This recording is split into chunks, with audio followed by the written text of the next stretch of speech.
there, it would be cold here, and as you go up and just get warm, and then it would get very hot at the top where it's coming in. So it's a gradual. The reason for that is the gradual change, so it breaks the sac on the oil molecule and releases the oil out. And that's what protects it from the molecules being damaged and fractured, is that gradual cooling exchange. This is where the oil comes out here. And our condensers, our largest is 13 feet and 28 inches around. We have 270 tubes inside of one condenser, half-inch tubes. And it takes, I don't know how much water they're putting through this one, but I would guess it's probably running about 9 to 10 gallons per minute of cooling water. Vous avez un peu l'idée de la consommation d'eau pour le reproducteur, hein? Enfin, à la minute ou ça devient faire 40 litres à la minute. Ça. Oh, plus que ça. On passe sur la table de 2400 litres à l'heure.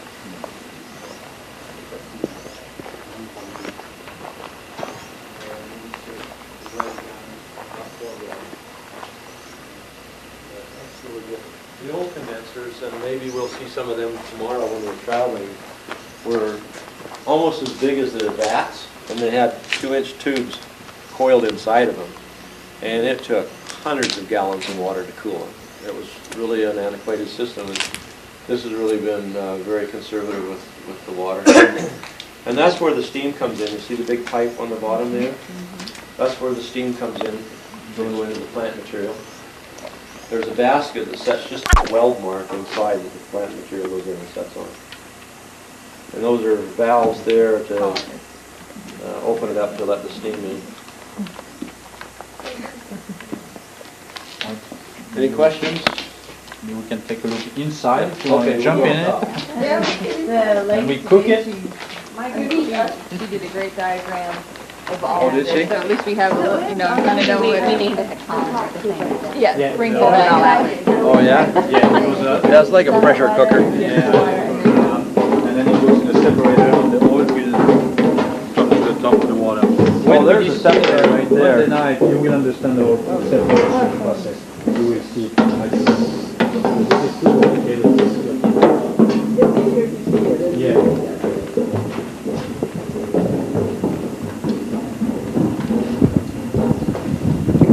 This is called the swan neck here. And that hooks the clamps on there.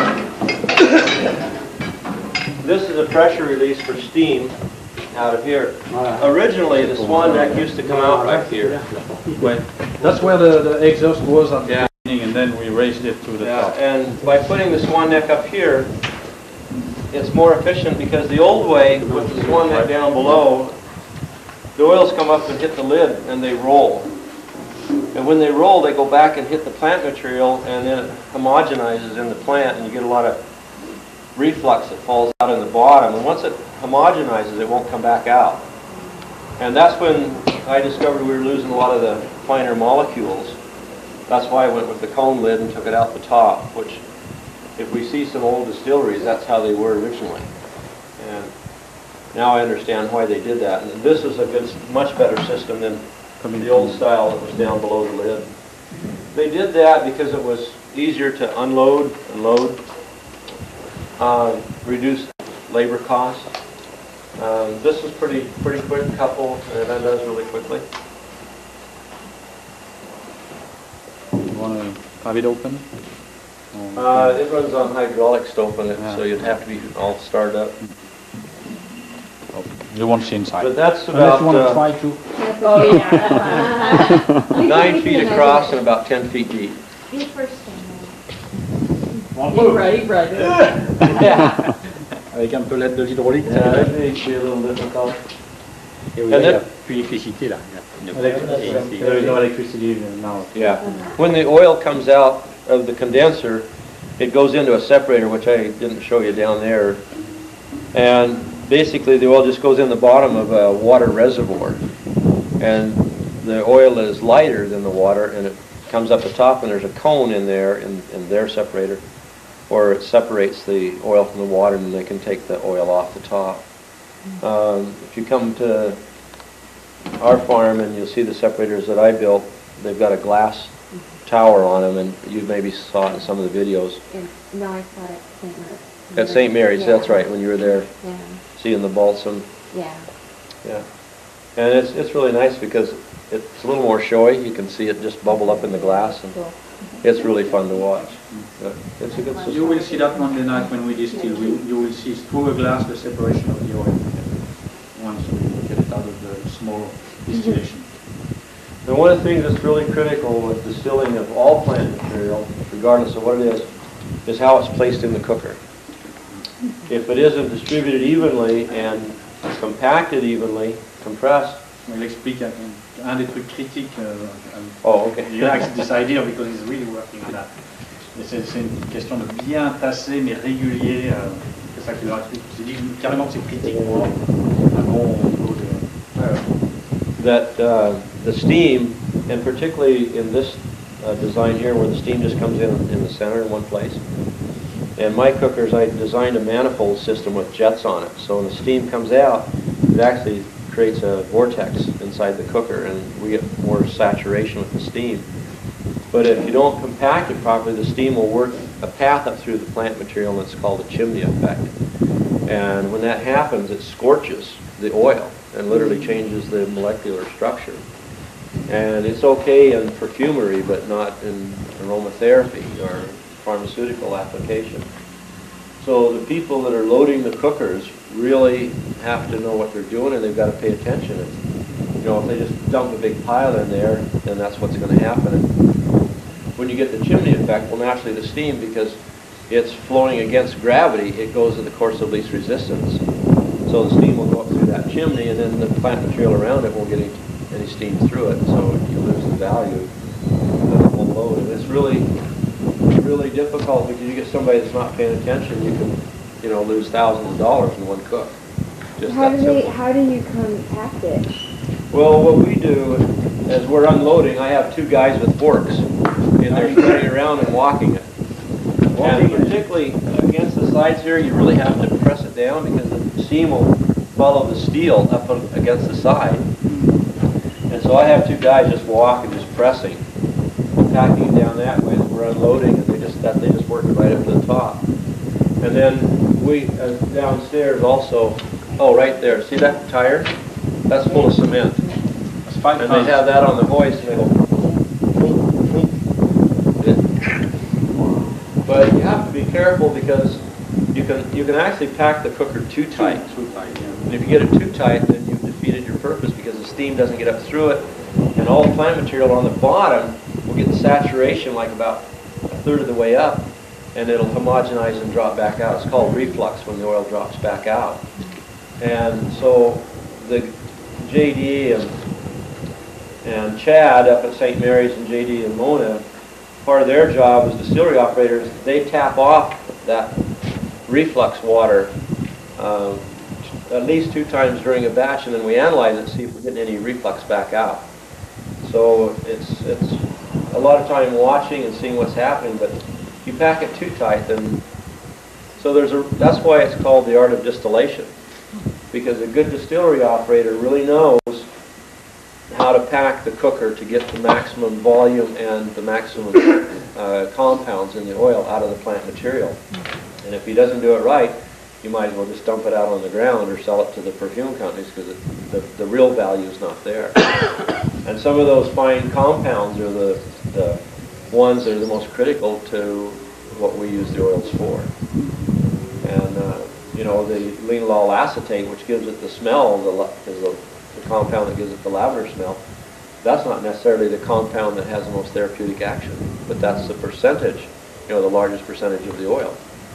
But some of the other compounds are much more specific for therapeutic, and they're the ones that are really easy to lose during distillation. And that's what you checked on the reflux, Yeah. if those are coming out. Yeah, we just, several times a day a runner goes up to the lab and takes a sample of the reflux water up, and we throw it in the GC and just check it really quick to see if we're losing any compounds.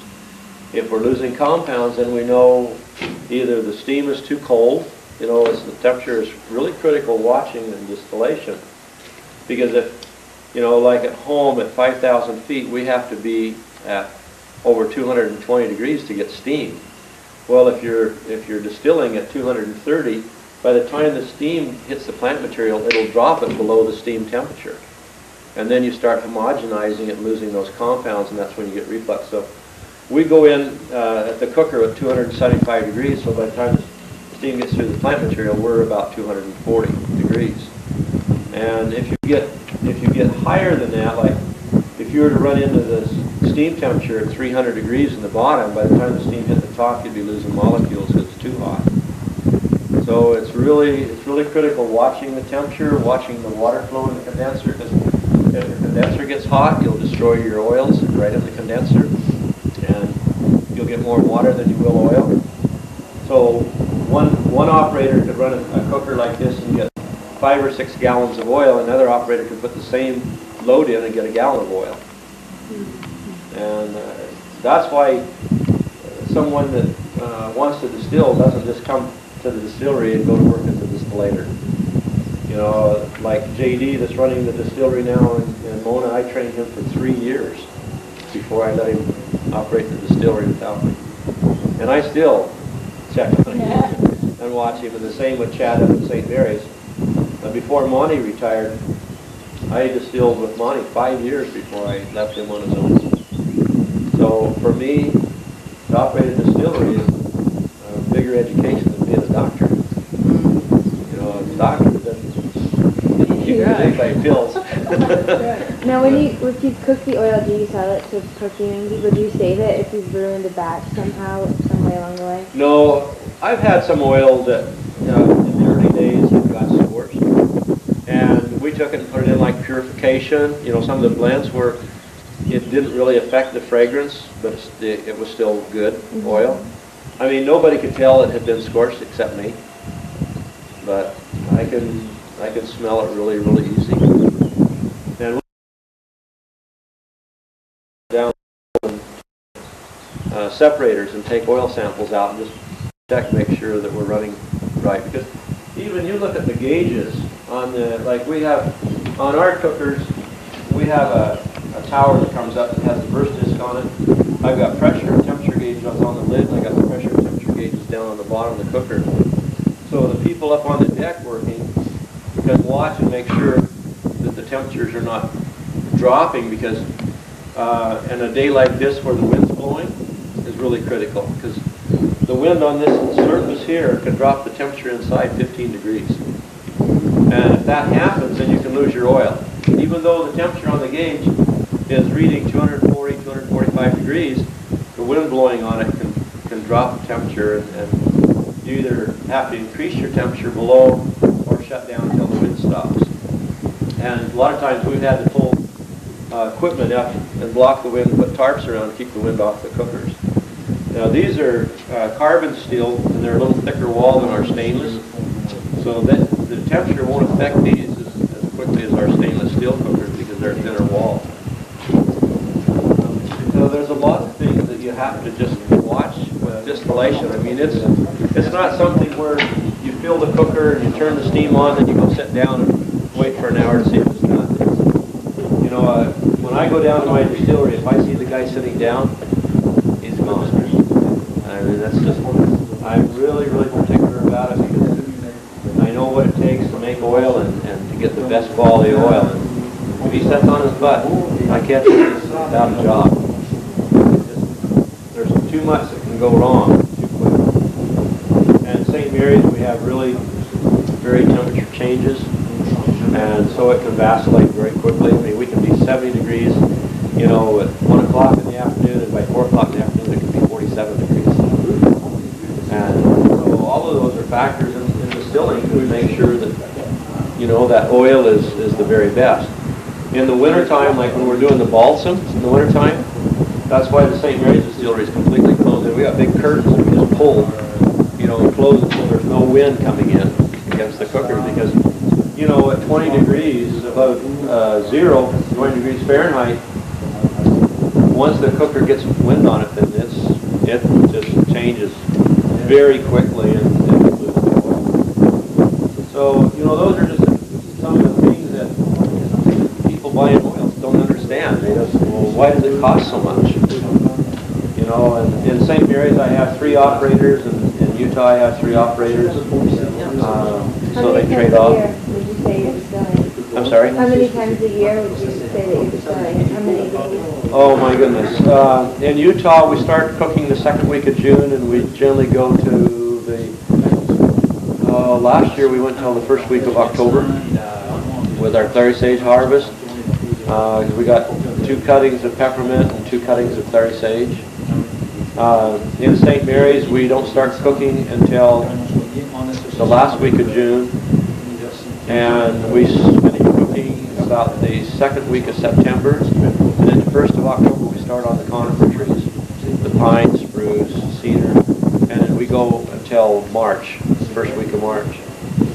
So we do more cooking in St. Mary's than Utah because of the trees. Because we're doing spruce, cedar, red fir, white fir, Douglas fir, balsam, yellow pine, and white pine, all in St. Mary's, and hemlock, tasuga, we do there as well. So, and then St. Mary's, I have, now these are 19,000 liter cookers. They're 9 by 10. Our biggest cookers are 10 by 10, or 8 by 10, I'm sorry. And we have 8 cookers in St. Mary's, and we have 12 in Utah. Yeah. Well, you've been to St. Mary's. And, it's Jeanette. Yeah. Or Sharon. Yeah. So, a little different operation, isn't it? Yeah, it was really fascinating. And yeah, those guys were on top of it. Yeah. Yeah. And he was saying, sitting down. and he said, I remember saying, I got to take a sample and he doesn't watch. So Pico's runs upstairs and sees that you're losing some of the property. Should they go immediately? Yeah, immediately, we start going, and now that, with the guys trained, they can look at it and they know. They can watch the temperatures and they know. They can tell you the wind, when it's coming up, and, pulling the little breeze, or of course in the wintertime we close anyway, because there's so much heat inside the distillery that it heats up really fast. I mean, it can be 0. Temperature, and everybody's working in their shirt sleeves in the distillery because it's so hot. However, in the summertime, that temperature is still there. But it's a matter of really watching it, just paying attention. Once you've learned to distill, and Mr. View was the one that started teaching me distillation, and then Marcel that you met last night. And then I just started working on my own, and as I built my distillery, I'm finding what worked and what didn't work. Because in the early days, they really didn't tell me a whole lot. It was maybe trade secrets, and they weren't willing to give them away freely. Secrets being the operative word there. Yeah. So. How many do you run at the same time? You have 8. Do you not obviously run? In St. Mary's, up until this year, we've only been able to run 3 cookers at a time because of water. Because we haven't had enough water volume, and this spring we dug another well, so we've got enough water now that we can run all 8 cookers. In Utah, we can run all 12 cookers at the same time. And we don't have a problem there with water or heat. We got a lot more power. So the volume is bigger. I'm building 2 cookers now that's going to St. Mary's, so we'll have 10 cookers next year up there. And those 2 cookers will be 27,000 liters apiece. It'll be 2 times the size of this. And we're using those just for the balsam, because it takes so much volume. And if we get a TV, I can show you the balsam harvest because I brought the video with me. But we have to truck it 125 miles, and it takes 100,000 pounds, so 50 tons, to produce 48 gallons of oil. I remember seeing it rise in there, realizing how much, you weren't going to get a lot of oil out of that whole cooker. Well, yeah, because we put about 4 chips in 1 cooker, and we get 4 to 4.5 gallons of oil. Yeah. So, that's why I'm building bigger cookers, so we can put more volume in, because it takes the same amount of time, and the boiler's running and producing steam, whether you're using it for an 8,000 liter cooker or a 20,000 liter cooker, it's still producing enough steam to do that. So you got your operating costs on the boiler gas-wise. You got your labor cost, you know, in the time for distilling, and so that's why I'm building bigger cookers. Will reduce our cost. Would it take longer to distill because it's not No, because my cookers I'm building now will be 10 feet across. These are 9, and they'll be 12 feet deep. So, yeah, you keep them symmetrically, you know, uniform. So the main thing is you don't want them to be much longer than they are wider, so you get good steam separation through the plant material. And the wood chips takes a lot longer to cook. We cook those 5 hours, whereas lavender's an hour, the tansy's an hour, Melissa's a half hour, because it breaks and comes over the first 10 minutes, and then you just get real fine molecules after that. So Melissa, like, we have 3 acres that we harvested last year at St. Mary's, and we got 2 quarts of oil. How many acres? 3 acres for 2 quarts of oil. Yeah. So off the 2 cuttings, we produce 1 gallon of oil, and that's about 12 tons of plant material for a gallon of oil. And a gallon, Yeah, exactly. a gallon would be how many bottles? Well, 200 or 128 ounces by 30, so it'd be times 5. Yeah, about 705 ml bottles out of a gallon. 12 ton of plant material. Wow.